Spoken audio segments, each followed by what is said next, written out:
everybody had good holidays, ready to get back into work. But the first thing on our agenda will be to approve the minutes from our December meeting.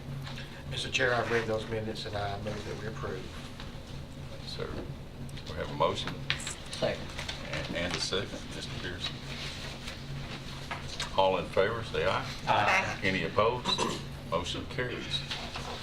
Okay. The next thing on our agenda was the Industrial Development Board resolution. And Mr. Boland. Yes, sir, Mr. Chairman. Ladies and gentlemen, good evening. For those of you that were on the committee last year, this will be a revisit of something that was approved with respect to the sale of the personal assets of the EV project, which is the battery plant at Nissan. This is essentially, I guess would be best described as a bifurcation of an existing deal. The Nissan proposes to sell not the real property, that would remain Nissan's, and the new company would be a tenant essentially. But the new company would own the equipment. The terms of the deal have not been changed materially in that the employment numbers that were originally in place remain in place. The wage requirements that were in place remain in place. About the only thing that's different is that the new company is requesting a 20-year tax abatement. Nissan has a 30-year tax abatement under the original deal that commenced in 2013. The reason for that is that if you exceed 20 years, you got to go to the comptroller and request permission, and they just didn't go through that step. So there's a lag time between the Nissan abatement, which ends in 42, and the proposed abatement, which will end in 39. But as I say, in terms of the revenue to the county, it does not change. The number of employees does not change at all. Now, since this is a new venture, no one has a crystal ball, but it is envisioned that the new company will ultimately probably have more than the required number of employees, because whereas Nissan obviously operates its battery plant for Nissan, and the new company is going to be just a battery venture for all comers, if you will, so they won't be a captive supplier of Nissan. They'll sell to whoever wants to buy their batteries.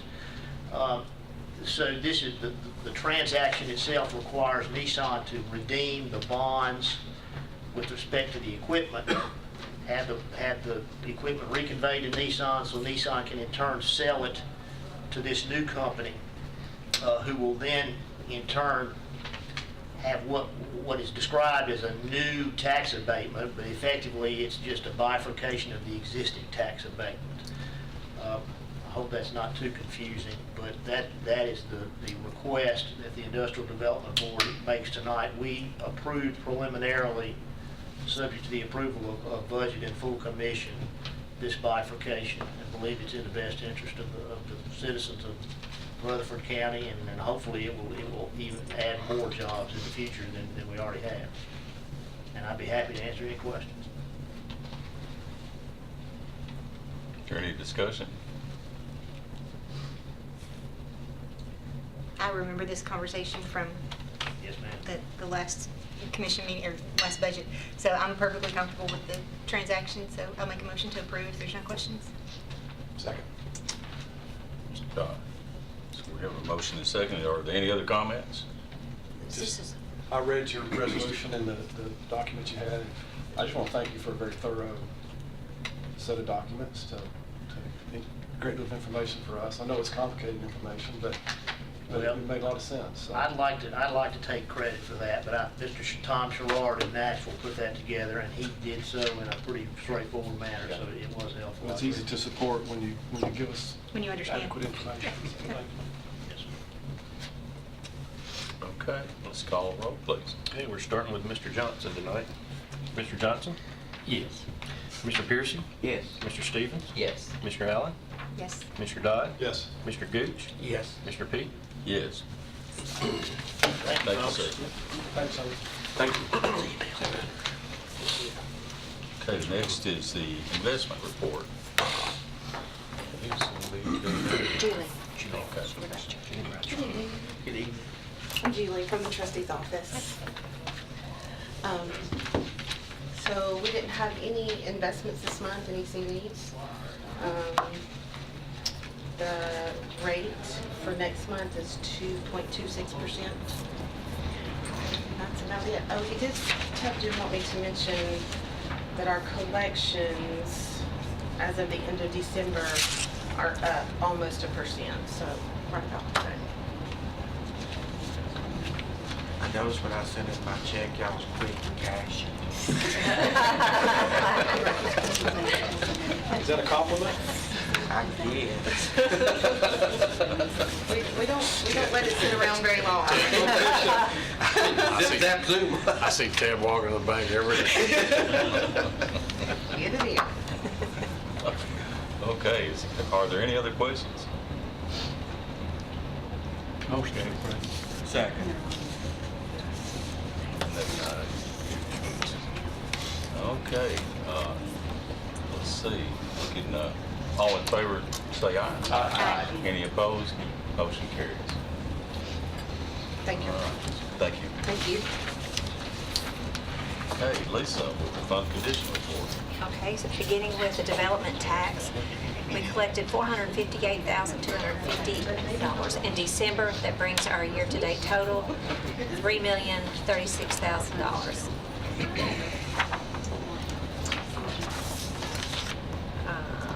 Going to our cash. At the end of December, we had $325,255,000 with $265,897,000 in operating funds and $59,358,000 in borrowed funds.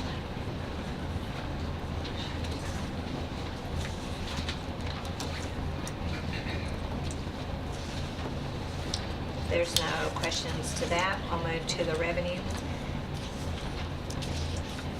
It's 6 months through, but on most of our local revenue, what we're reflecting is only 5 months worth of revenue. But as you look at where we are at the end of the 6 months compared to the same time period for the last 5 years, each of the shaded block showing you that we are still running ahead of where actuals were in the last 5 years. And that's good. And below you see what Julie has spoke to. At the end of December, we had collected over 50% of the tax roll compared to 49.35% of the year before. Development tax at the end of December is increased 39%. Hotel motel tax is a decrease of 6.49%. Sales tax for countywide, that's all governments, is an increase of 7.89%.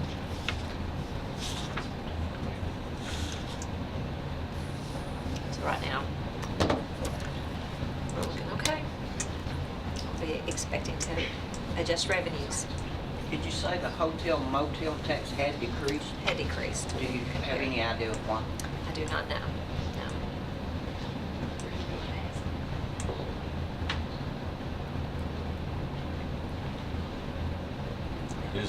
That is surprising from what we've seen in the past, so.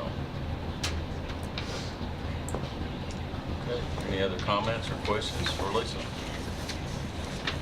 being none, we'll entertain a motion. Move to approve her report as presented. Mr. Pearson. Second. Mr. Johnson. Okay, all in favor? Signify by aye. Any opposed? Motion carried. Passes. Excuse me. Okay, risk management. Ms. Melissa.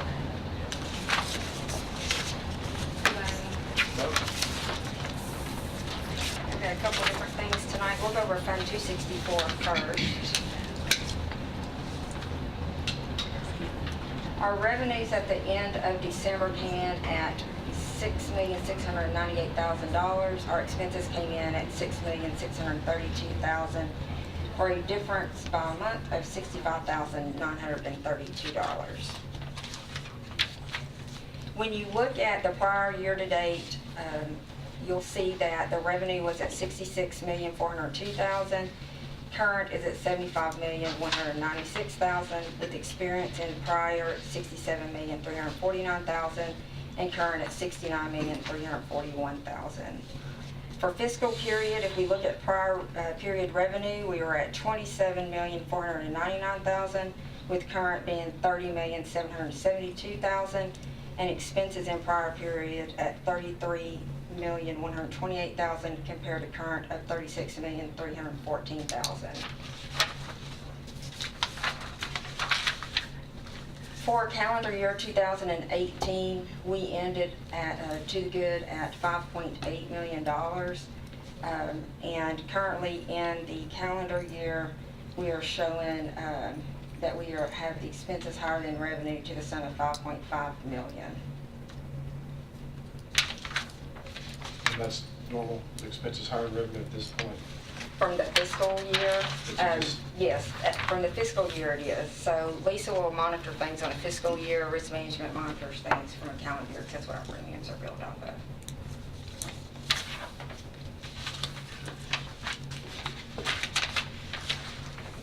Y'all have legal or 266 next. Okay. 266 fund, year-to-date is $417,881 compared to prior at $520,005.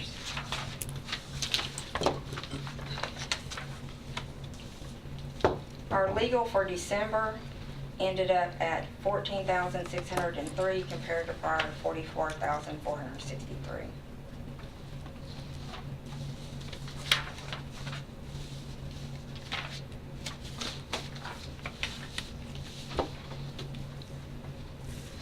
Okay, is that everything? Yes, and I'll be ready for the next piece.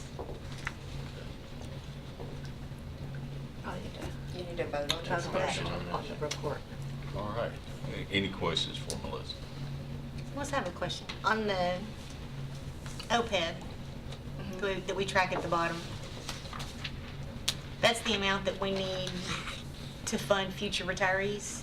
As of the end of fiscal year ending 6/30/2017, we don't have current fiscal year on it, but yes, that's correct. So when we end to the good, like you reported a little while ago. On the calendar year. Right. Does that go towards that, or does that? No, it does not go toward that. That is a actuarial determined Number. payment or amount liability. Because we do not have a trust, they compare what our expenses are going to be over the time, bring it back, and match it against the revenue. Even though that we have money in the fund, because it's not set in an irrevocable trust, then they can't count that money as growing. So it does not offset. The only way it will offset is if you set up a trust that sets the money aside that you cannot get to. So we're only ever going to see that number grow? It will only grow until we do something like that. The other thing that would cause it to decrease is if there was change to coverage for retirees. Thank you. If you said we're not that we're going to do it, but if you said we are no longer going to offer retiree health benefits, that number goes to zero. Okay. So the $5 million will set in 264 fund, correct? Yeah. Thank you. Are there any other questions? If not, we'll I'll make a motion to approve as presented. have a motion to approve the report. Here, a second. Second. Commissioner Stevens. All in favor? Aye. Any opposed? Motion carries. Okay. Please continue. All right, so the next thing you have is a resolution for 2017 voluntary life. This actually has previously gone back in front of the Risk Management Committee. What was discovered was the spreadsheet that the broker had put together on these rates had a rounding error. We implemented the product correctly. We've been taking the correct deductions from employees for voluntary life. All of that was right. But the spreadsheet that is the paper trail had a rounding error on it. We corrected it at Risk Management. It never, under prior direction, I was told that that would be sufficient. Lisa's now asked that I bring it back through so that it's in full commission documents. So I'm just bringing this back to you all so that we have the proper paper trail in place. It's a housekeeping item. It's a housekeeping item. Motion to approve is presented. Motion? Second. Gooch. All right, all in favor? Aye. Any opposed? Motion carries. Okay, Melissa. The next is a housekeeping item as well. You were presented with full renewal of all active and retiree rates. Only the active rates, however, made it into the commission meeting. So you all did not vote as a full commission on the actual retiree rates. So I was asked to bring this back so that it can go from this committee back into full commission again as a housekeeping item, and you all can vote on that. Motion And to it, approve. and it didn't make it into the minutes either. Yeah. And that's my fault. And so that carried forward to the commission, so. Okay, so we have, We're gonna get it in the minutes this time. okay, we have a motion from Ms. Allen. Do I hear a second? Second. Mr. Johnson. Since my wife is a retiree, I'm going to abstain from voting on this one. And do we need to do a roll call on this? I don't think there's. We can, I don't think Can. it was all heard it. Since I'm a retiree also, I've got the insurance, so I'll have to abstain too. Okay. So Commissioner Johnson, I think you're gonna abstain. Commissioner Piercy, Yes. Commissioner Stevens, Yes. Commissioner Allen, Yes. Commissioner Dodd, Yes. Commissioner Gooch, Yes. Commissioner P. Pass. Okay, motion carries.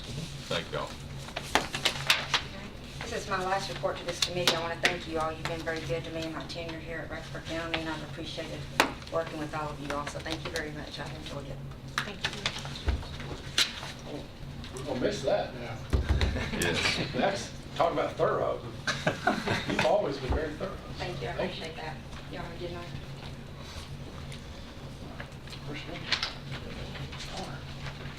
Okay, the next thing is our general fund budget transfers for juvenile detention. Welcome. Good evening. So this evening, what I'm asking to move around is from within my budget, so there's no new money. I would like to take $20,000 from my attendant line item, which is generally our detention officers, and move that $20,000 into our overtime budget. And it's just that we have had several vacant positions that we've not been able to fill, part-time and full-time, and this is what would help us the most. I don't have any questions. I'll answer any questions that you may have. What's been your primary challenge to getting them filled? Is it pay? I don't believe that it's pay. Everybody would like to have, you know, a little more, but we have had the fewest amount of applicants probably that we've ever had. I think that everybody that is currently wanting to work is working somewhere, and there's just not much left to choose from. What are the steps that you go through to advertise the positions? We go through HR to do all of our open position postings. We have created a flyer and taken it and blasted MTSU with it. We have called the junior colleges and asked them to do the same. We've talked to the MTSU. They have a division that helps current students get find jobs while they're students. We've talked to them as well. We reached out to MTSU professors in psychology and criminal justice, and Still nothing. nothing. So how many open positions do you have? We have, well, if you just want to talk about detention officers, or we want to talk about teachers and everything else, so. Yeah, whatever you want to talk to. We have 4 part-time positions open, I believe. We've got, and those are detention officers. We have, Are those armed officers? no, we are not. Are they board certified or? No, we are not law enforcement officers. We do carry chemical defense agent, they have to go through certification with our department to carry that, but we're not law enforcement officers. We have a full-time male position and a full-time female position, and we have some other positions in the facility that aren't line staff, but that are just recently opened that we need to fill. Would it help you for those part-time positions, because you said you've got 4 part-time? Would it help you convert those to full-time? Are people looking for full-time work, and that's why they don't want the part-time, or that doesn't work for how you're set up, or? Well, we've got a meeting tomorrow that we're going to sit down and hear from leadership as far as what the situation with the budget is, and I'm actually kind of waiting to have that hearing or that meeting tomorrow to make that decision based on the information that we get tomorrow. Just trying to help you brainstorm, how do we get them filled?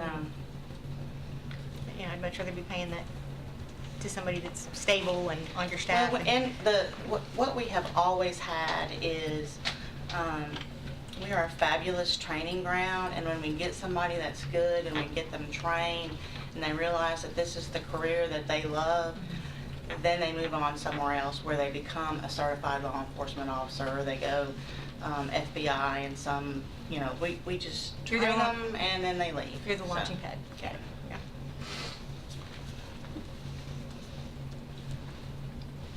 Basically, that was my question. So basically, you've got 6 full-time positions. We've got those 2. One of them's not leaving until the end of the fiscal year. We've got about 6, yes. But it's not a critical stage with the fact that you can pay them overtime. You've got people that are willing to work the overtime. It's not critical. It's not critical yet. However, you can only work for so much for so long before my OJIs and my FMLAs start to kick in. So, and then everybody would like to take off time, have a day off, and then that becomes a scheduling nightmare as well. You're going to burn them out. Yeah. If they're locked into that much overtime, you're going to burn them out. This will kind of alleviate the situation a little bit. At least you'll have the money to pay them. Right. Which they do prefer the money as opposed to the time off, because with comp time they're not able to take it right now because Right. we can't give everybody time off. Can't spare them. I'll make a motion to approve as presented. Okay, we have a motion. Second. It was a tie. Yeah. It was a tie, yeah. Go ahead, flip the point here. Okay, let's see, we can call roll on this one, please. Commissioner Johnson? Yes. Commissioner Pearson? Yes. Commissioner Stevens? Yes. Commissioner Allen? Yes. Commissioner Dodd? Yes. Commissioner Gooch? Yes. Commissioner Peak? Yes. Thank you, Dan. Thank you. Okay, next on the agenda is a general fund budget amendment from Human Resources. Welcome.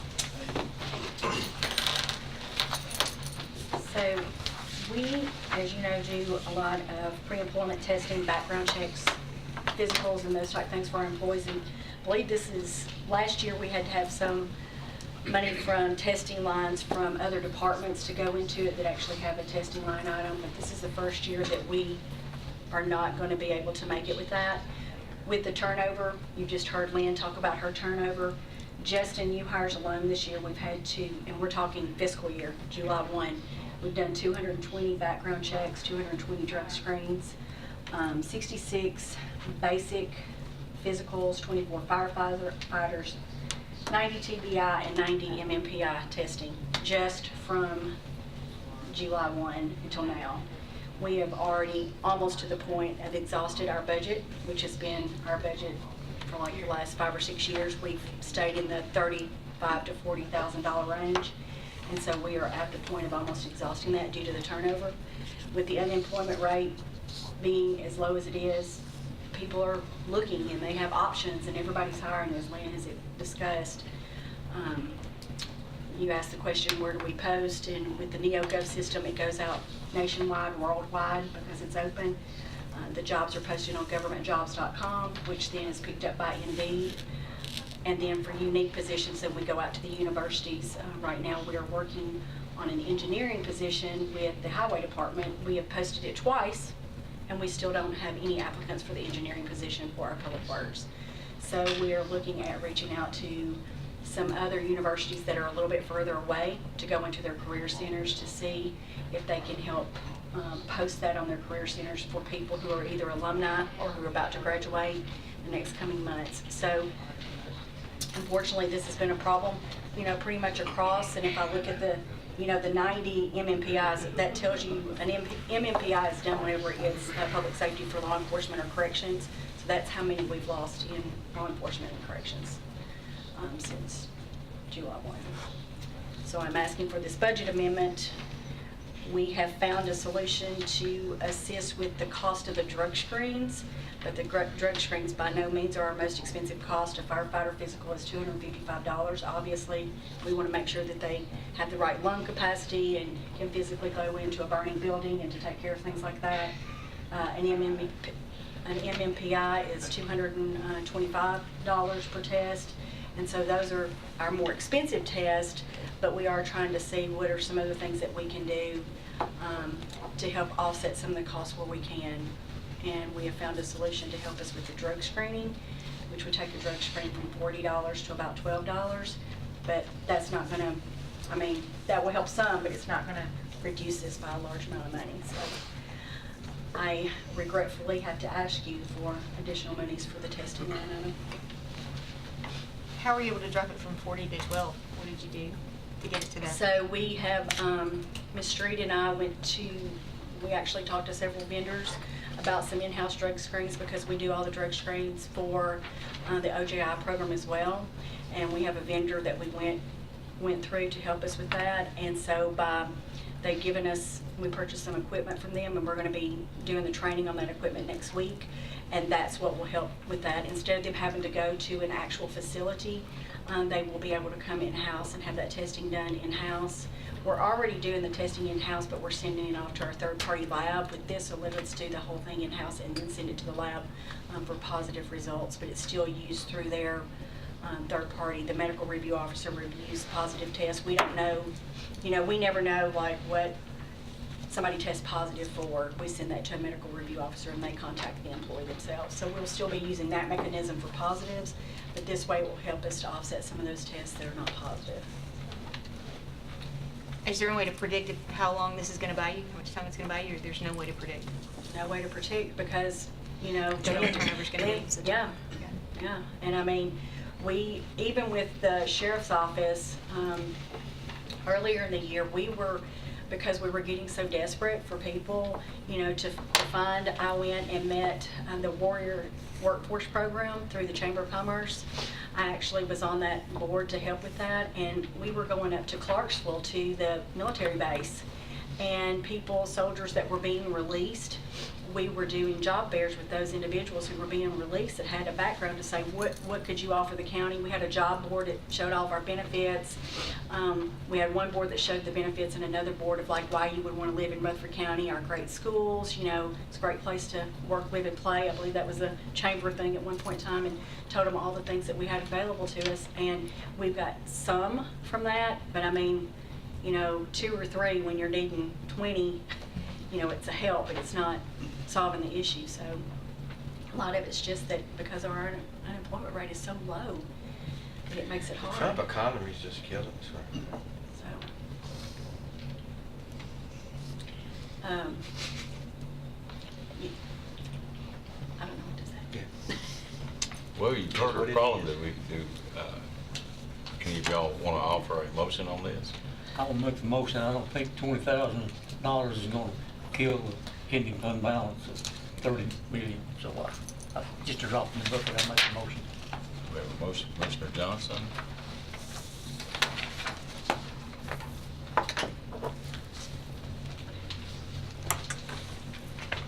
Second.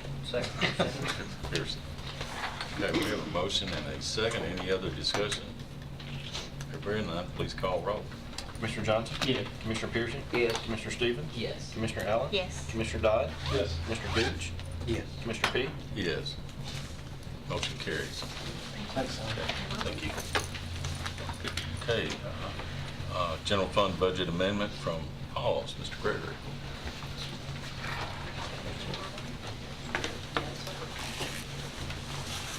Good evening. I've got 4 things for your consideration tonight. The first is we received a refund check from our food vendor in the amount of $4,262. We're asking to place that back into our animal food and supply line item.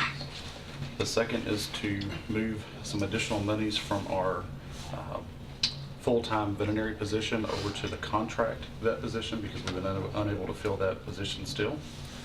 The third is to move money from that same line item, the full-time vet position, over into overtime pay to help cover some additional costs there due to vacancies.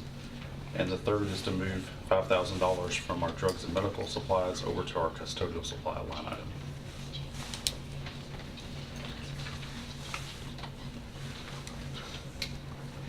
Okay, does anyone have any questions for Mr. Gregory?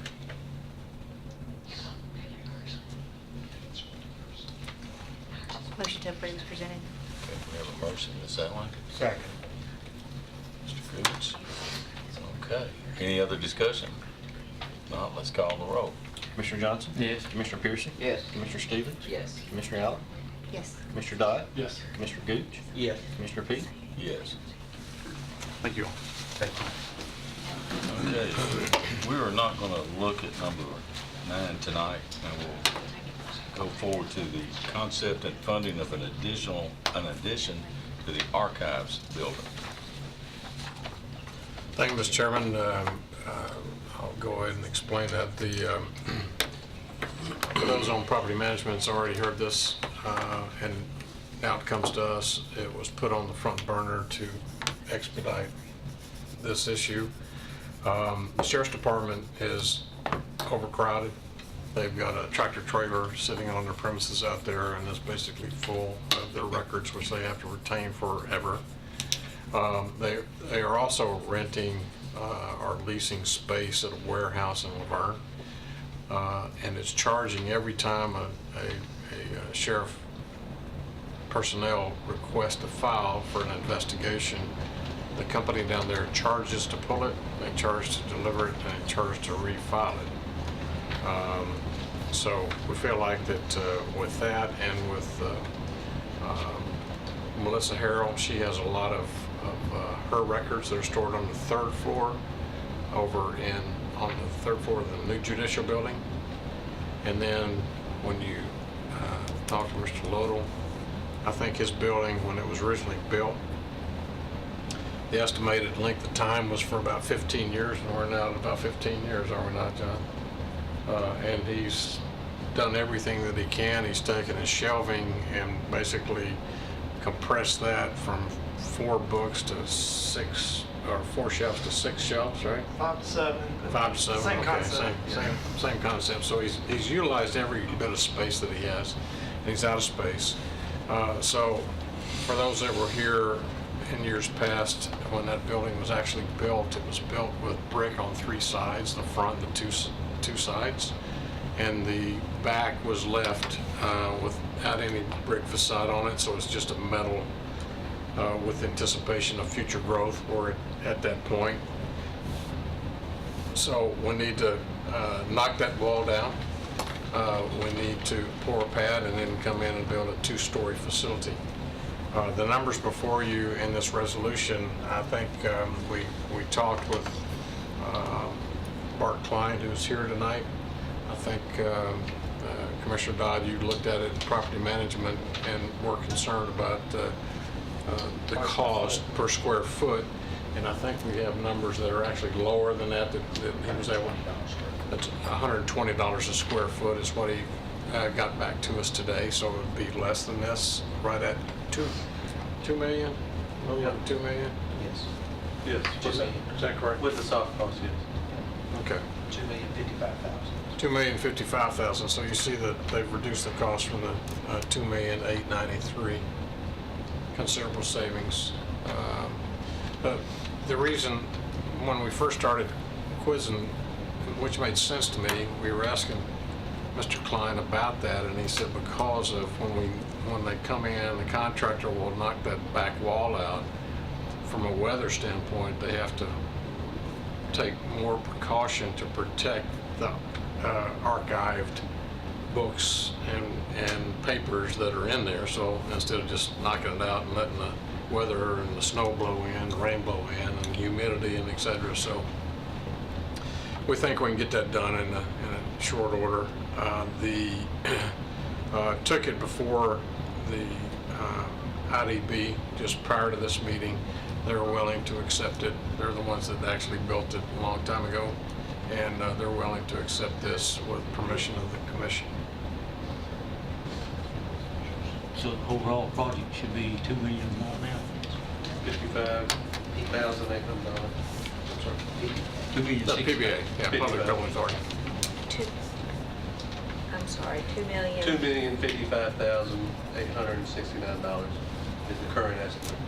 And this does not include additional shelving or anything, right? No, this does not include your owner's soft cost for you outfitting the building. But this is kind of your geotechnical fee. We will have to get a survey fee, however, the survey was done before, so we're going to see if we can reuse that, possibly reuse the geotechnical that was already done. I want to put in just a lift elevator for, with safety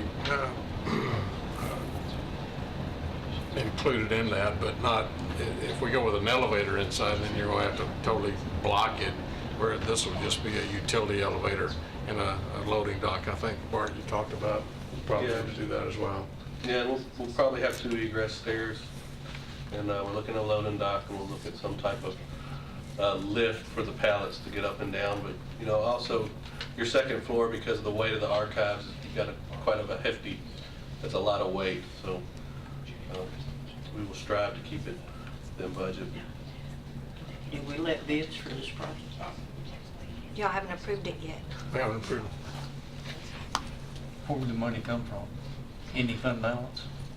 No, on this one, I would say is we will ultimately borrow it, but initially, you remember we would do capital outlay notes, borrow from ourselves until we had those costs for sure, and then take it out as long term.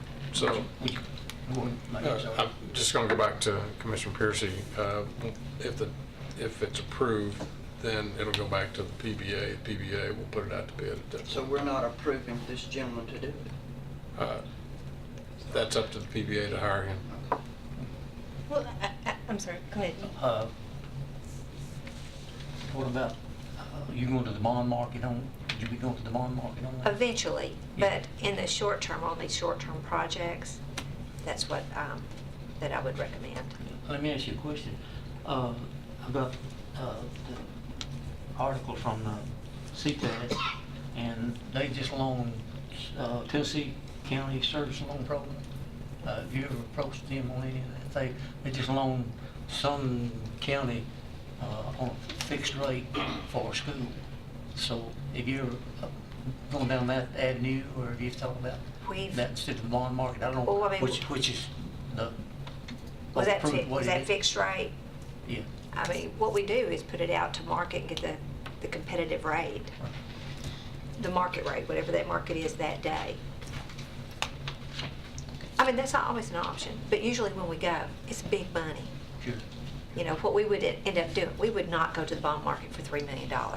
We will wrap this in, which is why I would do that interim, really borrow from ourselves, and then wrap this in whenever we do our next school deal. Okay, but in the future, you would look at this loan Sure, program sure. somewhere along the way? Okay, it just caught my eye, that fixed rate part there.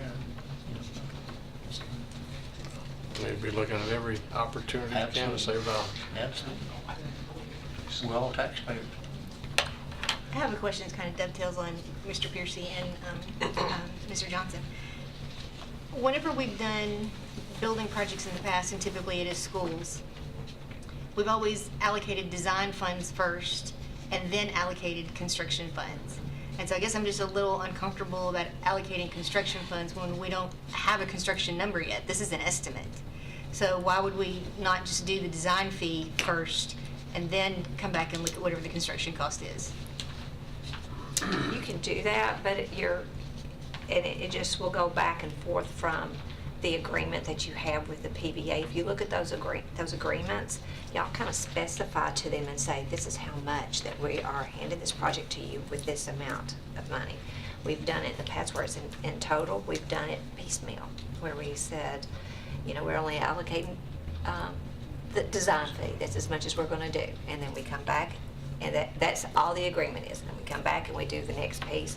We've done it both ways. I mean, I guess I just think about like the old judicial building, you know, we decided to take it a step at a time for that very reason, because you don't know what those numbers are going to come back at. And so that's part of my discomfort is we don't know what those numbers are going to be. And you don't. All you've got are these estimates. Right. You know, and then it starts the step of them bidding it out and getting your. But that was the purpose of the PBA being formed originally, because they're more flexible than what we are, and it's easier for them to maneuver and work within the construction industry to get the best price that they can. They work at our pleasure. But, you know. They still bid it out. Then they take it the next step. Goes the value engineering to get the price even further down. Would we see it again after they bid it out? Or we're getting this cap? So I see where you're coming from. So if you, the latest one that we did is the judicial building. And the PBA worked with the numbers with Preston, your owner's rep, and brought back, this is what we think it's going to be. This is our budget, $73 million for, and we did that piecemeal. We did that in about 2 or 3 stages when we were doing the piece that decides how big it should be. We did that several times, and then when they said this is what we're going to be, and they brought back to you, this is what we think the budget's going to be, then you approved that amount. I mean, that's one that it kind of was basically, you did the resolution, the agreement between you and the PBA for that dollar amount, and that's the amount, that was their budget, that was the budget they worked with. So how much of this would be for just design fees? Our design fees, we use the state fee schedule. So we use, and for this building, we're using for a new building, the state fee schedule, which is a less of a design fee than if it was a renovation, because the building was already designed for renovation. And it's actually a log P calculation. So we don't know what our final fee is until we know what that hard bid comes in at bid time. So what the state typically does is they'll set a bid target, and they'll say, for instance, if it's a $10 million project, the bid target is $9.8 million to give themselves a contingency, and they'll base the logarithmic on that $9.8 million. So you back into your design fee? Correct. So right now, if you notice in what the mayor has, it shows estimated construction costs. So based off that estimated construction cost and the state fee schedule, this is what our fee would be. That was on that second page. That's how they calculate that. I can tell you what that is. No, I'm looking at the second page. But that's the old. That's so the old number, but with the revised number. with the revised number, it would be $110,869 for mechanical, plumbing, and electrical. Civil engineering would be an additional $9,000, and then an estimate, if needed, for geotechnical would be about $4,000. Don't think we'll need the geotechnical because it's probably already been done under the beginning design. And use that same document and boring for the design of the new. And so what's that total? About 6%, I mean. About 124,000. 123,869 cents.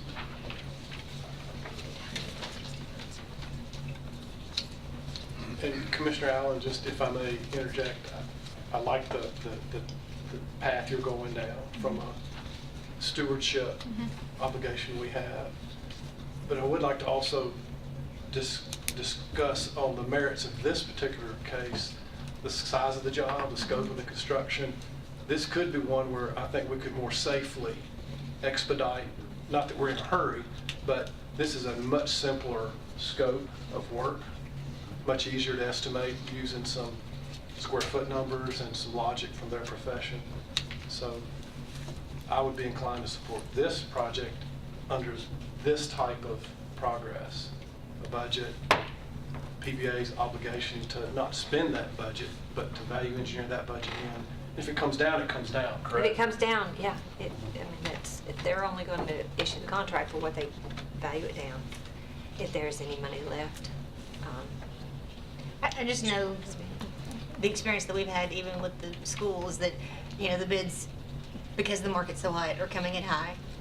And also with smaller projects, sometimes you don't get bids, or you don't get good bids because it's a small project and they don't want to tie their crew up on it. So I guess that's just part of my apprehension until we get bids. You know, I want to know what's it going to cost. Yeah, and I can't argue with, again, your logic is you're being a good steward. If there's any value to scope being acceptable at some range beyond which we go to design only, I don't have an argument for that. I just only ever remember us doing it, design, then bids, then, I don't ever remember doing it off estimates. And maybe we have, I just don't It would remember. be, I'm going back, because, I mean, of course, we've been working with this judicial building for a long time, and just trying to remember what building did we do through the PBA before that one? What was the latest one? I don't remember the most It's been- recent. It was a while. Because I we mean- shut down during the recession. The archives, one? I mean, I keep dropping back to the archives, that's been. Oh, but we've done. Juvenile detention. 10 years ago. What about the EMS? Oh, that's what it was. It was a What about the workhouse, EMS? workhouse EMS on and. Blackman. Yeah, No, EMS we did. Juvenile Justice Center. There we No, go. it was that was the biggest one, the workhouse and juvenile, that whole project. That was the one, because that was when Mayor Burgess was coming in. But before that, you did Paul's through, building of Paul's, but They did do the EMS Yeah. communications. the communications building, Yeah. yeah. And it was It's just been a handled the same while way, since same- we did those other ones, but you're They were right. done under this, in this style? Yes. You recall? Yeah. All the projects we worked with under Burgess were the same state fee schedule. Were there estimates done? Correct. I know. Paul's was the same way, the EMS was the same way. We go in with an initial estimate, and the contract says, here's our initial estimate, you know, subject to change based off project scope change or whatnot, because at the end, you know, your initial estimate is what you see to date, so we haven't gotten in the ground, you know what you hit in the construction, because every time you look, there's something typically. So we put in, for instance, we put an owner's contingency in here for the building, a 5%. It's a decent contingency to go in with. This is nowhere near the complicated projects that we've had before. I mean, this is basically a warehouse project. And I wouldn't have any problem with setting a, not to exceed such and such. So it's not going to be complicated as far as reviewing and everything else. And the PDA has a good record of being very prudent and saving money all the way around. So. Now, Paul, you've seen this on property management too, right? Yes, sir. Yeah. Or Yes, you were on both of them? we've Okay. had 2 rounds for this particular project. Kind of a programming, we've listed the programming and the needs, and numbers have come back once. I believe you do too. There's been some Yeah, effort. He's the VC of property management. Okay. I knew Paul was, so. But I just, again, where we go with, I don't know if you're making, we do need to consider this, is there a policy for doing this, whether this is acceptable or some other, we may need to address tonight or some future time. How are we gonna, I don't know what the best way to do that is. Like I said, I wouldn't have any angst with setting a figure on it at 2.65, that's what you said? 2 million. 2 million. 2,050,000. Okay, you know, not to exceed, if you want to round it off to, not to exceed $2 million, then that'll give a figure for the, But that doesn't give you funding for the furniture fixtures. And Well, if that didn't give you funding for some of this other stuff, I'd go $2,056,000. But to fully fund it, including shelving, you're Well, completely shelving outfitted. is not in here. Right, that's what I'm saying. So what's that number to completely outfit it? Well, I don't know. Shelving can be anywhere from 90,000 to 470,000, a very large range. On the bottom end, you have just traditional standard shelving, and on the top end, you have the very nice compact shelving. And like the current archive building, we started with the basic and went to the nicer as time and budget allowed. So we can go in low or we can go in high. So as you do work through the design piece with the architect, you settle on those kinds of things. And Yes. that gets worked into the bid. And the other So then- problem is we can't get a shelving budget until we have a drawing of the building, Right. because we don't know the layout. Again, I just know when we've done schools, it's the number, it's the furniture, fixtures, everything, you know what you're spending on a project. And so, that's just. So, I mean, just a, Turnkey. Turkey. did you say, say 50,000 or 100,000? He said 400 was the top end, 400. 400, Yeah, 90 to 470. 90 to 470. Okay. 90 to 470, whichever way you want to go. 90 to To 470. 470, it's a Well, big and what range. you're doing there is you're reducing, a 3-foot aisleway in between, reducing the shelving, so, but the shelving is more expensive, but you're gonna get more bang out of your buck as far as Longevity. Once you're putting in. longevity Longevity of the and building. filing, you know, that whole, Yeah. so.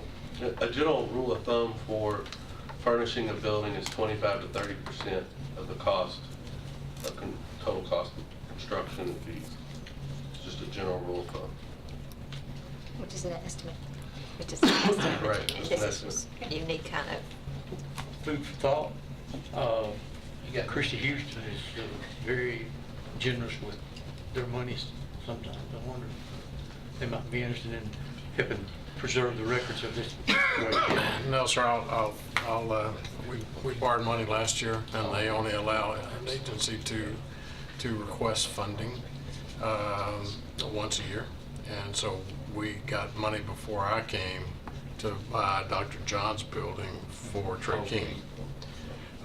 And I'm back this year already requesting a little over $500,000 for community care to remodel the last wing of the old nursing home. I knew they were very generous with community care. Correct, Yeah. correct. Some They've of done that- both wings, remodeled both wings, and we have one that's still the original. And so I think Ms. Davis was to make her visit last week after the board meeting, and we're this close of getting a 5-star out there. And I think once we get the 5-star rating, then you know, it's going to be really nice. It's a nice nursing home. When we get that Christie Houston and remodel that, it's going to be a wonderful place. Well, what's the bottom figure for the, what do you come up with there? you want to go with his high number or the low number, or do you want to come back to shelving? I've got a I question. mean, it's still on going to that. be, we can come back, I mean. He said, I think he Well, said he well, needs to see the design first. Right. Now, the other thing is, I don't know how you're going to engineer the second floor, but if you're going to do compact shelving, that's going to be tremendously more heavy than Correct. the cheap shelving, so there's going to be some more construction costs going into there to And those are all Yeah, we're decisions that are covering steel. design. So I just, yeah, that's got to be considered too in the situation. That's covered in that. Commissioner Piercy, he had a question. The gentleman on the front row said he couldn't tell which shelving he would use because he hadn't seen the design or the layout. Is the gentleman on the second row not the designer of the building? Is he? That's up to the Public Building Authority. So the gentleman on the front row should be able to tell him how he needs it designed for his best use, where he could get his most shelving or whatever. The assumption is that we would continue with the same shelving, the height, compact shelving, because then you're building less building in the long run. And giving it longer life. Correct. You basically got a starting point from what's already there. Correct. You know, I mean, it's not like shooting in the dark. Correct. My question was gonna be, how long is this gonna last us?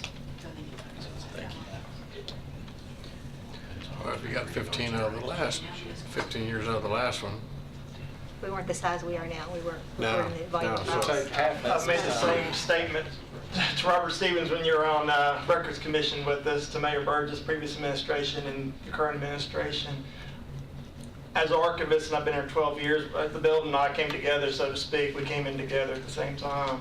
I firmly believe, because of the work that our elected official and department heads are doing to move this county forward electronically to what we call born digital records. That's through Heather Darvin's project. That's through the courts. Everybody from Chancery to the circuit courts, Juvenile, et cetera, going to e-filing. We're going to way reduce the number of permanent paper records that we have to retain in this county and increase the number of electronic, which also means microfilming through Heather Darvin's project. So not to give the whole spiel here, I think if we build this building, I want to say it's the last building we're going to have to build, or last addition we're going to have to build, at least for 20 or 30 years. We won't be here. I'm 44, I hope I'm not here. So I firmly, and you know, if you remember me from the year-end budget hearings, I'm Mr. Frugal, so I'm not asking for more than we need. I'm trying to ask for the minimal, and I'd be happy with the lower end of shelving if we wanted to add compact as we go. But there again, if we can build less building and put more compact in it, let's build less building, put more compact in it. Otherwise, let's do it the opposite if it's cheaper.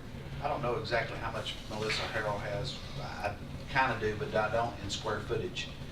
I know the sheriff's department right now in Laverne, where they're keeping it, where we're costing about $600 a month.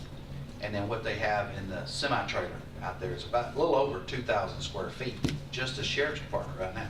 So as soon as the building's done, we got to take 2,000 square foot of files that can't be purged. These files have to be kept forever, not a 99-year type deal neither.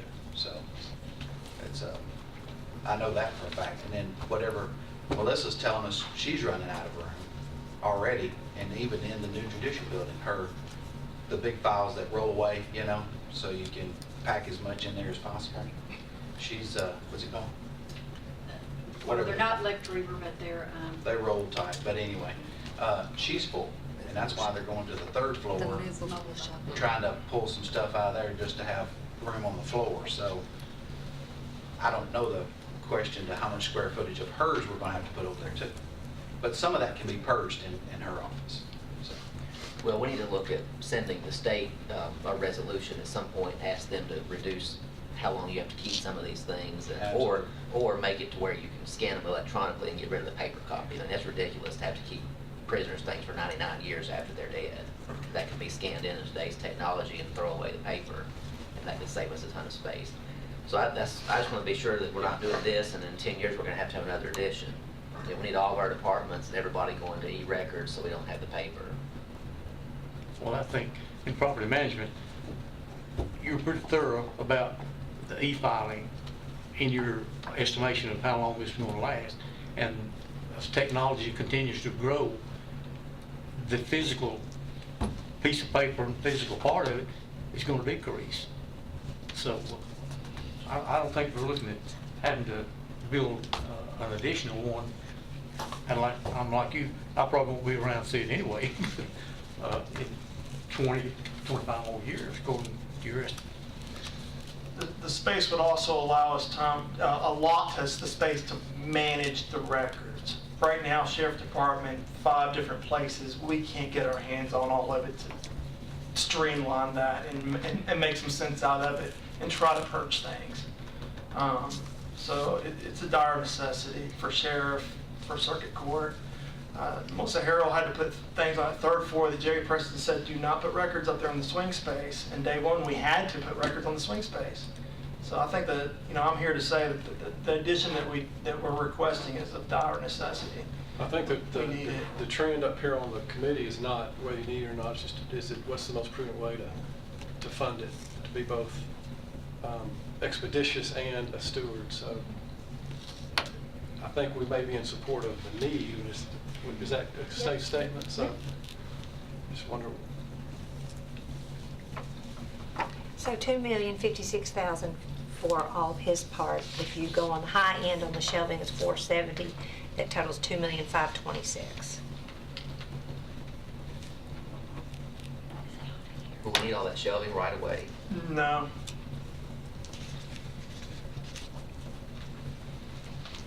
Shouldn't have said that. I'm being honest. I mean, I don't want to spend Well- $500 million on something. Because some of it's used for 10 years. dedicated space tomorrow, if we build the building tomorrow, and then growth space. And we could, like the current archives, we can add the shelving as we grow. And that's, I'm trying to be honest. so, you know, so to, Why don't we just approve the design fee and figure out what the bids are gonna come back at and look at this? Because every government project always starts out with the good intentions and it grows and grows and grows and it comes back however it's supposed to. And let's design it and see what we need. And then we can come back and do the rest of it. So I'll make a motion that we approve the project with the design fee that the gentleman stated of With a- 100. I'm just gonna round up 124,000. That sounds good. And what I was gonna say, it's how we did we piecemealed the shelving in the operating budget every year. So I'll second. Okay, so we have a motion and a second. Is there any other discussion on this? This would be to also provide a resolution with the PBA to approve a agreement with the PBA for the design fee. That's where it goes from here. So yeah, right, that will be presented to commission next week. Commission next week to go. And hopefully between now and next week, the two parties will Mhm. review the contract. I mean, y'all have done it so many times. It shouldn't be hard to pull that together. Okay, any other discussion? Being none, call roll, please. Commissioner Johnson? Yeah. Commissioner Pearson? Yes. Commissioner Stevens? Yes. Commissioner Allen? Yes. Commissioner Dodd? Yes. Commissioner Yes. Gooch? Yes. Commissioner Fee? Yes. Okay. Thank you, gentlemen. Okay, next thing on the agenda is the special purpose fund budget amendment. Who's gonna I'll cover do it? that one. All right. This is Fund 121. They received $3,064.06 in for revenue, so the request is to appropriate those monies into maintenance and repair vehicles, Motion to approve. Second. not 6 cents. Pearson. Okay, any other discussion?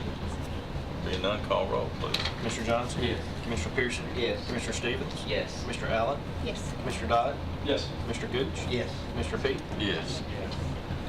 Okay, solid waste fund budget amendment. Mac? Good evening, how are y'all?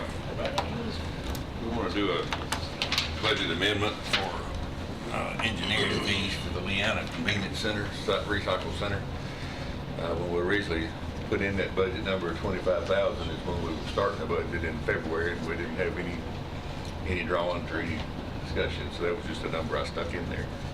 But we think 35,000 will get us through the project on the designs, and that's the landscape architect, electrical architect, the building structure architects, and then the site architects. So building a convenience center is about as difficult as building anything else. This came before Public Works, and we've been watching this site evolve and Mac's design evolve. As a matter of fact, we've seen a few iterations to handle new stormwater regulations. We've seen new detention ponds and so forth.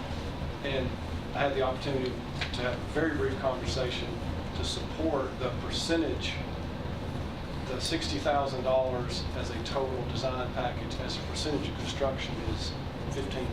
That seems to be in the market. So I for one, having had this evolve, I'm going to be in support of this. How many vendors are you paying with this money? Is it different vendors, or what's one vendor doing all this work? Well, the Triad is our vendor that works with us at the landfill. They're consultants and engineers.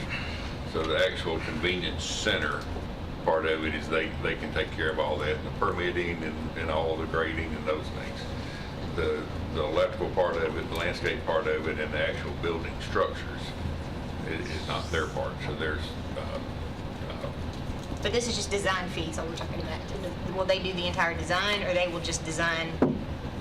once they get finished, we'll have the entire design ready to go to planning and engineering to get the proper permits and all that kind of stuff to actually build something. So is the amount that we're setting today, is that all for them? That's all for Triad, the 35? And have they told you they can do it for that number, or? They think they can. They're still waiting on some of the subcontractors to finish with their projects. They're still getting some information. I had to send an email today to the electrical guy to, what kind of electricity do you need? What structures do you need? And told him how many outlets and how much power we needed in each of the little structures.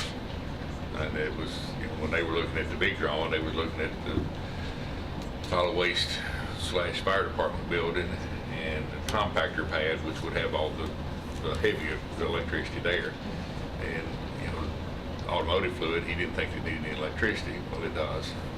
And then, lighting, we need a little bit, not really security lighting, more directional lighting, just a little bit of exterior lighting. And then the compactor machines themselves is heavy duty 3-phase, but you still need a 110 outlet on them for a oscillating fan or something like that. So it took me a minute to sit down and figure out, okay, what are we plugging in and where are we plugging it in?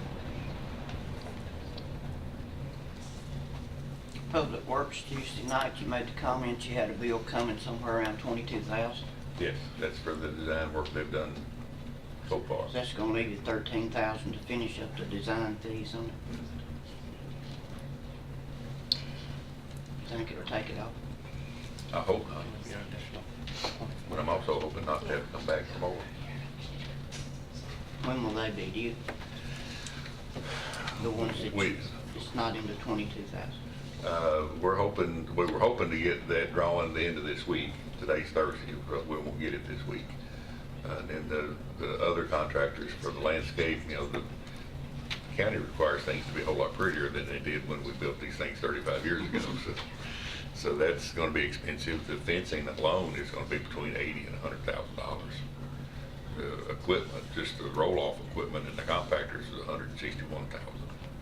So building this center is going to be a high dollar piece of property once we finish with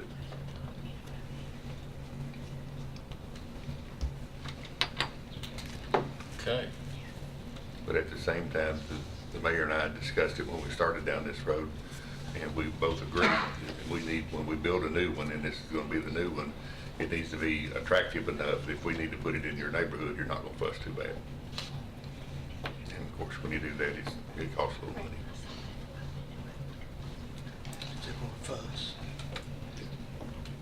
But this expenditure will let you get real hard numbers from your various trades. This will let you get grading, landscaping, right, general contracting. That was my impression when I supported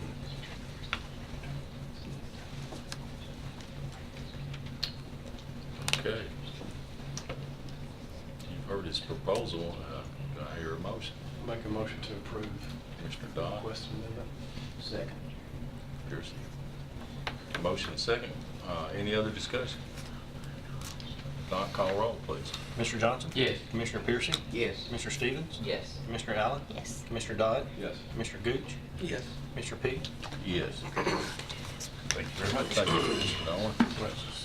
Okay, we'll look at the home grant inspection contract now. I'll do this, Mr. Chairman. This was, we were approached. We have several, The home grant. This is the home grant. this is a home grant. We have several homes that are in Rutherford County that continue to be in the flood area. And the grant comes in from the federal government, says that they'll put the money up to buy these pieces. Wait. Wrong one. The home grant is the one where it's low income, and we are rehabbing. And this agreement has to be with the county, but it is through our THDA. THDA and Regional Council. GNRC. Thank you. GNRC. But the agreement is with the county, and this, it is for the inspector that will go in and look at the properties that need to be. If they look at the interior, the exterior. Who owns the homes? The individuals. And they're THD loans or? They're, actually, you think of it like a grant. And it's grants for them to improve their home. And, Inside, Basically for outside. low income. right, for low income. Insulation, those type weatherization type things that they do with this grant. And if they maintain their home, what is it, 5 years? I mean, every year, they're relieved 20% of it. Yeah, okay. So they have to keep that home. Who in the county manages or oversees this? Our grant coordinator, along with GNRC. GNRC is who we have contracted, the county has contracted with them to administer the grant. So we're not paying anybody other than somebody that's already on staff working on grants to do this? Correct. How much time does this take from that person's? It takes a while. I mean, it's a process of having public hearings and then managing it, but it's our person along with GNRC. But this contract this agreement is for the contract, for the inspector. So I guess my So even question- though it's going through GNRC, the contract is really for Rutherford County, who is really, the primary recipient of the home grant. Could this funds. employee's time be better spent elsewhere? This doesn't, I mean, it's a great idea, but it's just, is this the best? Which place? employee are we talking about? Our employee, he says the grant coordinator. This is one of many grants that they are managing.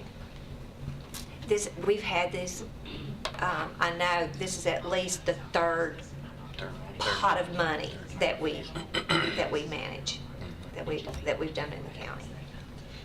Well, would the employees be covered under part of this grant, some of his pay? No. Okay. I mean, it's just another duty. There are 13 mayors inside the Beltway, I guess, if you will, in the mid-state area that all serve on the board. I replaced Mr. Burgess on the GNRC board.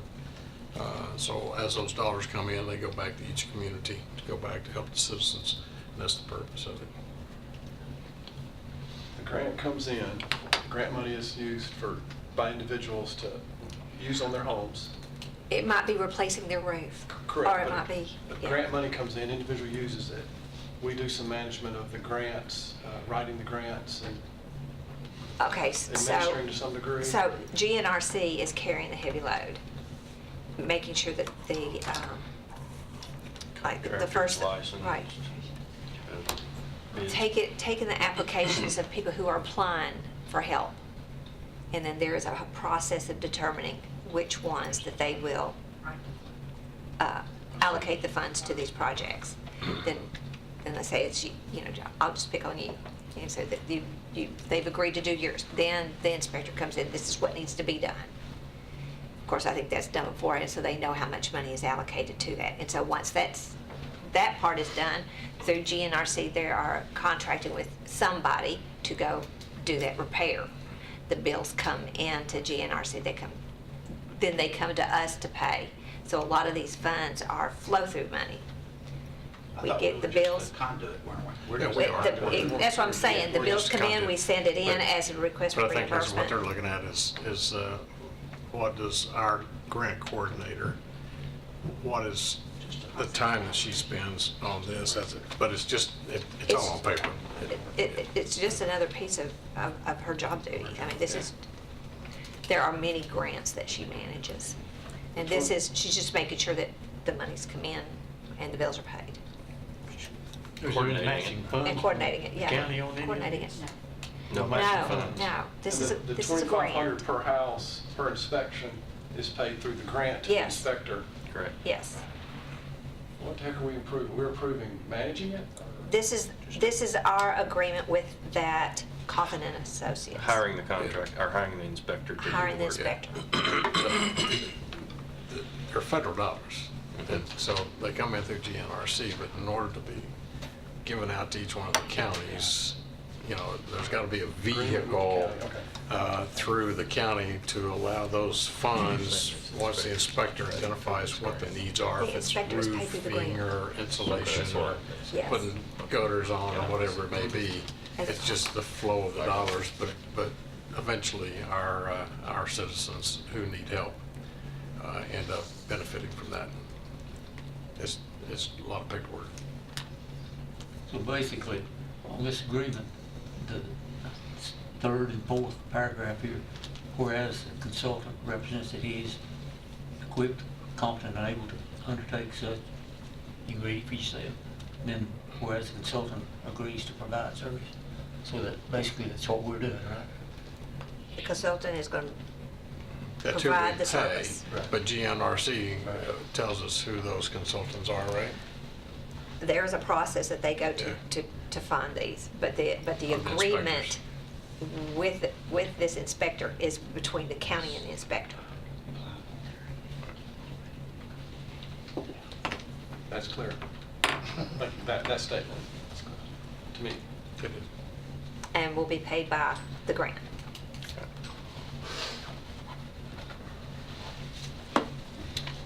Motion to approve. Commissioner Johnson. Motion to approve. Commissioner Dodd. Okay, any other discussion on this? There being none, call roll, please. Mr. Johnson? Yes. Commissioner Piercy? Yes. Commissioner Stevens? Yes. Commissioner Allen? Yes. Commissioner Dodd? Yes. Commissioner Gooch? Yes. Commissioner Peak? Yes. Thank you. Our next agenda item is the presentation of debt service fund cash flow and debt management policy for this 3-star program. This is an annual thing that we do. It's for the 3-star program, and the schools have been the beneficiary of this 3-star program by being able to secure loans for their energy efficiency projects. They were able to secure some loans at 0%, and these last ones, 1%. So it's worth our effort to go through and do the requirements. The Chamber of Commerce is they do a lot of the heavy lifting. This is our piece of the puzzle. We have to acknowledge that we do have a debt management policy, and that we do, this is new, about our internal controls that all of our offices. Last year. First Was year last year? last year, yes. Okay. When it went into effect. But the other thing is the annual cash flow forecast, and that's what I've provided for you on the second page. And it's basically saying this is where our cash is in our debt service fund. The red is our payments, and it is to demonstrate that we have sufficient funds to pay our debt. And once that's done, there's bragging rights that we're a 3-star community. No actions required. Right. It's just a presentation. We have to present it to you and present it to the full commission. And so this document at the very beginning is saying that we did do this. When we get that little sign at the county border, it's got the 3 stars on it. Yeah. Well, thank you. Is there any other business? I have a question. Are we done with this? Talk to me a little bit about the trip to California. I heard about it from people in Smyrna that the county's going, and I don't know, I felt stupid. I felt caught off guard. I didn't know anything about it. Sure. So start at the beginning and tell me about how it came to be. Well, the company that we do business with at Republic extended an invitation to get us to come out and look at the facility that they have in San Jose. It's very similar to the one that we looked at in Sevier County. They have a composting facility. And when I asked them about that, I said, so why didn't you ever recommend a facility like this for us? And they said, well, you never ask. You know, so that's, I guess it's cheaper just to keep dumping and continue to go that way. But they said, why don't you come out and take a look at it? And so started looking at and talking to the other city mayors of would you all be interested, because this is going to be we have to move forward on taking care of our waste. We've seen what it looks like here. Let's go out and take a look at it. If they're willing to do that and show us, then they want to take us to a recycling facility they have in Nevada. It's out in the desert. It's the newest and largest recycling facility in the country, which I think needs to be incorporated into a composting facility as well. And it's a 3-day trip. Leave, go to San Jose, get out there, go look at the facility, spend the night, get up the next day, fly into Las Vegas, and it's out in the desert where their facility is, adjacent to their pig farm. The pig farm is where they take the waste stream from all the casinos, hotels, and restaurants and feed to the pigs, and then they reprocess the pigs and make bacon, sausage, and ham and sell it back to the casinos and motels. Circle of life, makes sense. So at this point, we have representatives that have, I couldn't rent a bus like we did going to Sevierville and take the whole commission. So I reached out to the leadership in each one of the communities to see if we're willing to go. And as of this morning, Eagleville, the mayor, said that he could find some money and he wants to go. Jason Cole is waiting to get back. But as of Saturday, when we did the trip down in Laverne with Commissioner Cook, he said that he wanted to go as well. So your mayor and Smyrna with Mr. Hercules, and then 4 of us from here in the county, along with Mr. Nolan. So did this go through Public Works? Was it talked about at a committee meeting and I just missed it, or? It was discussed at Public Works the other night? It was not? No, it was just divulged that there's some people going. Sure. Okay. So how are we paying for it? Each government is responsible for their own expenses. So just to coordinate that all of it is being done through the county, but they will pay their part. Yeah, actually, Republic volunteered to pay for it, and I felt uncomfortable in allowing them to do that. Yeah, I wouldn't want that either. Their attorney and our attorney met, they talked it, discussed it, then they thought about, well, there could be another way that we actually run it through the Chamber of Commerce and let it be a community leadership kind of trip, to discover information. And I still felt uncomfortable because Republic has a lobbyist and didn't want to get criticism from that. There is ample money in solid waste account to pay for the trips for our members. And I don't know how the others will pay for that. Who's going from Rutherford? We'll have a chairman of myself, the deputy mayor, chairman of finance, Commissioner Cook, chairman of Public Works. Cush, I'm sorry. He was going to go, but he came to me just Tuesday night, I guess it was, and said that he can't because it's the only time his company has their annual meeting, and it's in California as well, but he can't go. Then I, in turn, called the vice chairman of Public Works to see if he could attend, and he can't because of his work schedule. And so I went down to the next closest commissioner to the landfill on Public Works Committee, and Mr. Harris, Commissioner Harris, and he accepted. So how much is it costing us to go as a county? I'll have to get you that information, but we got motel room in Las Vegas was $170. It's like $230 in San Jose, and then whatever our airfare was, which we got a group rate because we had 10 or more people through Southwest. Probably, I'd say about $600 a person. So there's a few pieces that I'm uncomfortable with. All right. I'm uncomfortable that it wasn't discussed at Public Works and that there wasn't a public decision made that this was something that we felt like was a smart thing to do, and that the decision was made and tickets were purchased and plans were made without it going through budget, without knowing how it was going to be funded. So I'm just being completely upfront with you. Those are my concerns. I like to do everything out in the open discussion. I'm as abundantly transparent, sometimes painfully so. Sure. And so when somebody comes to me and says, did you know the county's doing this? And I said on budget and I didn't know, I feel stupid. I feel embarrassed that we're trying to do something behind the scenes. I don't have any problem with doing our due diligence. I absolutely know that this is an urgent situation and that we need to go do what we need to do to figure out how to solve this problem. Not on board with that, piece at all. Do I think maybe in today's world of technology, we might do a video or something else? I think we could have done the Sevierville education with a video. there's other ways to do it to save the money, but I'd like to at least know that if we're gonna spend the money, that there were 21 people who said, or 11 people out of 21 who said, yep, that's a good idea, that's a good investment. So, that's what I Okay, would say. appreciate your thoughts. I feel like that this is an issue that we can't continue kicking down the road. I agree, I don't have any objection with that. And we've been doing it for 20-some odd years. Things started moving, and I apologize if you want to chastise me for not bringing it through the proper channels, I'll accept that.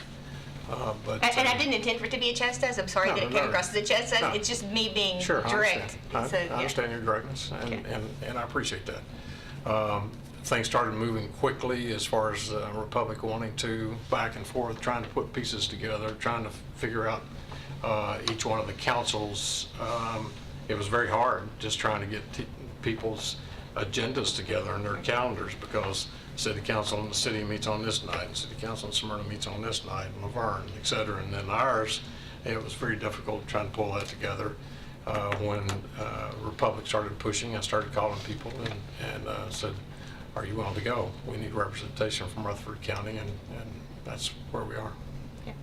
I think the time constraints was what the overriding factor. Yes, sir. And there was money in the landfill budget, that piece of it for travel, which is where we're paying it out of. I'd still like, before next week, I'd still like to know what that number is. And I'm just estimate curious, I mean, for ours. is that something that we should vote on, or we don't need to vote on that as a commission? As long as there's money in that line. We have a travel line item? Yes. Okay. I didn't know that we had a travel budget. I've never noticed to have a travel budget. We have travel, but Yeah, I I mean, think not there's like travel. There's travel in Now, every there was, department budget. at the time, there was, And so I made that decision as a mayor.